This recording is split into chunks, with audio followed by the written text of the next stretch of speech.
Alors avant d'en venir aux spécificités de chacun de vos programmes, Jean-Frédéric Poisson, je voudrais vous entendre justement sur cette question quand même des effectifs. Vous êtes le plus ambitieux de tous. Vous voulez non seulement 30 000 policiers de plus, mais aussi 30 000 places de prison de plus. Est-ce que les moyens, ça suffit? Quand on revient au cas de Viry-Châtillon, on voit qu'ils ont mis une caméra, que ça n'a pas suffi, qu'il a fallu remettre des policiers pour sécuriser la caméra. Là encore, ça n'a visiblement pas suffi.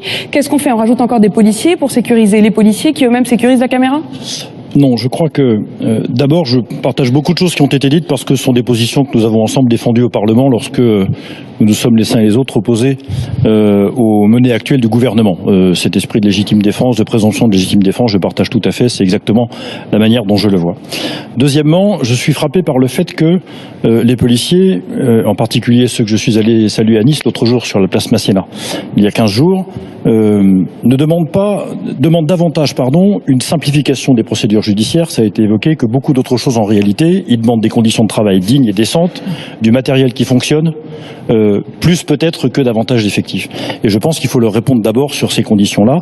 Et il y a un effort particulier à faire en termes de police judiciaire parce que la police judiciaire, c'est elle qui est garante de la continuité des procédures et du fait qu'on peut de manière constante continuer à traiter des affaires et sécuriser en quelque sorte des territoires. Mais on y reviendra certainement dans quelques instants. Tout ça, c'est le règlement interne de la question de la délinquance et de la sécurité. Ça pose la question des causes, c'est-à-dire la question des politiques familiales en amont, la question de la politique éducative, la présence de l'État dans les quartiers.